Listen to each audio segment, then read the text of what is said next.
Dresser holds the secret to missing boy's location. The reason why is unbelievable.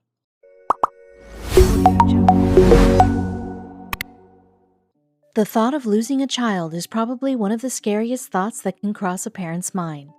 Luckily, children do not go missing very often, but when they do, it can cause great distress to their parents and loved ones. Unfortunately, there are quite a few cases in which children have gone missing only to never be found again. When young Ricky Chekevdia went missing in 2007 and police couldn't find any trace of him for more than 2 years, everyone feared the worst. But luckily, in a bizarre twist of fate, a dresser held the secret to the young boy's whereabouts.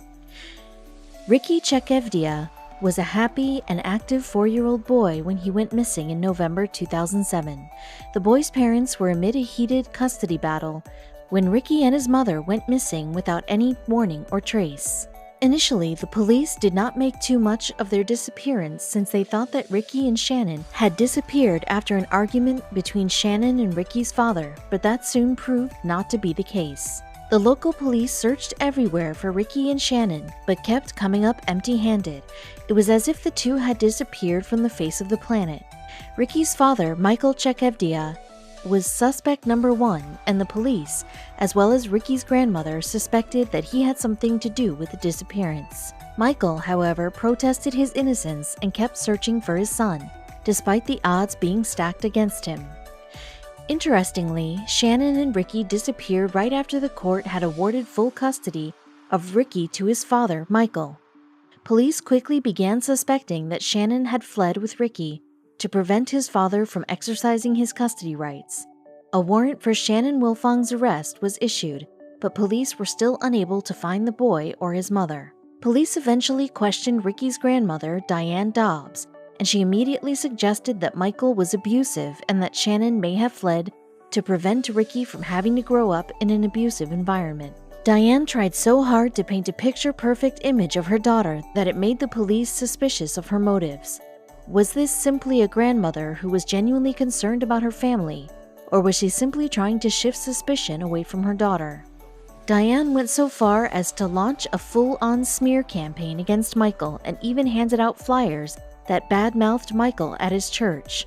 Although the remarks and allegations that Shannon made against Michael caused people to treat him with suspicion, he kept his head held high and didn't allow the nasty comments to get to him. Ever since Ricky's disappearance, Michael had been suspicious that Shannon may be somehow involved, but he could never find any evidence to prove his suspicions. The local police have also been on the lookout for Shannon and Ricky for almost 2 years without as much as a shred of evidence to point them in the right direction. As the days and months went by, people started to forget about Ricky and his mysterious disappearance, but his father never forgot or stopped looking for him. Suddenly, out of the blue, the police received a life-changing phone call. Could this be the information that everyone had been waiting for? No one expected to find Ricky where they did, and it was unbelievable that he had been so close to his desperate father all this time. How could no one find Ricky, and how did he manage to disappear right under everyone's noses? The police and Michael were beginning to lose hope that Ricky would ever be found. They were desperately in need of a miracle. Just when everyone thought nothing more could be done, the police received a call with a simple message: check behind the dresser. When Ricky and Shannon had gone missing 2 years earlier, the police searched Ricky's grandmother's house, and they could not find a trace of the little boy. However, this time they were armed with specific information, and they were going to search the house one more time. When the police arrived at Diane Dobbs' house, they were surprised to find a large wooden dresser placed in a very awkward position.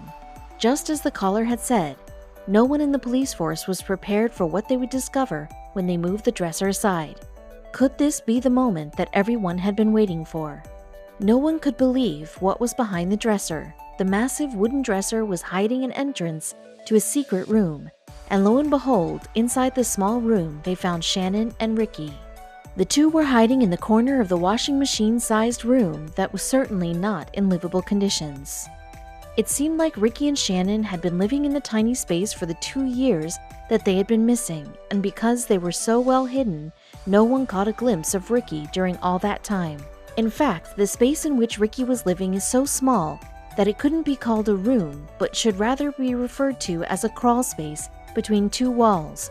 It is truly amazing that he and his mother managed to stay in such a small space for almost 2 years.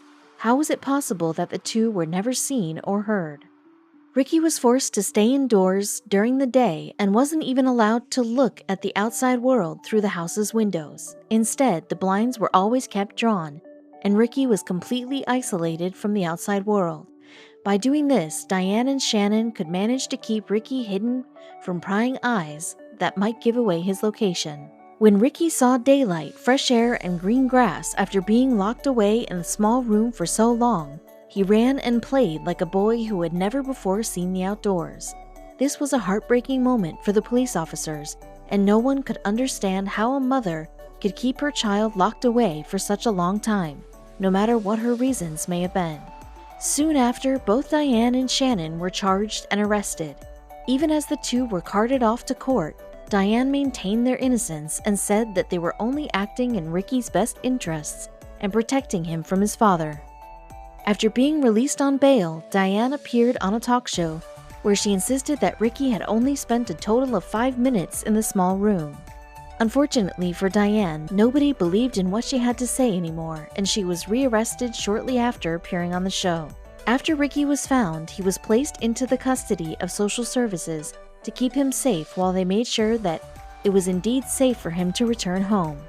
Once the investigation were to end, Ricky would be reunited with his father. Michael patiently waited for the day that he would be able to hold his son in his arms again. In the meantime, Shannon was placed in safe custody. Although this type of safe custody might have been a bit less comfortable, Shannon got a taste of her own medicine as she was held in county jail pending the outcome of the investigation and trial. At least she had access to a window, daylight, and fresh air. Shannon wasn't alone in jail. Her mother was also locked up as they waited for a judge to preside over their case and decide whether or not they were guilty of abducting a minor. Ricky's mother and grandmother's hope was to convince a jury that they were only acting in Ricky's best interests. Nonetheless, they kept maintaining that Michael was abusive and that they did nothing wrong. Would anyone believe them? Despite all the roadblocks and challenges Michael faced, he never lost hope or took the law into his own hands. He instead decided to wait patiently until social services and the judicial system allowed him to reunite with his son on a permanent basis. Ricky was carefully evaluated by social services staff to make sure that he wasn't suffering from post-traumatic stress disorder or any other kind of abuse. Although this may seem cruel, it was done to ensure that Ricky was being returned to a loving parent who would protect him and offer a stable home. In what must have seemed like a very protracted and unfair process, Michael emerged victoriously and finally had the right and the ability to protect his son and live with him in peace. The court awarded sole custody of the young boy to his father, who now takes pride in the way in which he fought for his son and never lost hope that he would be found. Now the question was, why would a mother kidnap her own child? Is it because she was scared that she was not Ricky's favorite parent, or that she would not be able to see Ricky after her father was awarded full custody? We will never know exactly what motivated Sharon to behave in this strange way, and until this day, she refuses to let the cat out of the bag. During the court hearing, Shannon Wilfong pleaded guilty on charges of abduction, but she did not provide any details on the reasoning behind her actions or shed any light on the 2-year period during which she and Ricky was missing. The fact that she kept quiet only served to strengthen the case against her. Shannon had some help in pulling off her kidnapping stunt from her mother, Diane Dobbs. Dobbs was also charged with criminal abduction and stood trial alongside her daughter. However, the pair kept insisting that they didn't do anything wrong at all. Although we will probably never know the true reasoning behind Shannon's actions, we can at least be sure of one thing. Ricky is back with his father where he belongs, and he is doing very well now that he is living with a stable parent in a child-friendly environment. After his terrible ordeal, Ricky has become a happy and well-adjusted boy who loves spending time with his father. Luckily, the terrible ordeal doesn't seem to have left any permanent mental or physical scars on Ricky. According to those close to Ricky and Michael, Ricky is a very active young boy who spends most of his time outdoors. We can certainly understand that being cooped up indoors for nearly 2 years can make anyone see the outdoors in a new light. Today, Ricky is living a normal life as a teenager, and he enjoys participating in a variety of sports events. His proud father is normally by his side to celebrate his accomplishments. Isn't this the way that every child should grow up?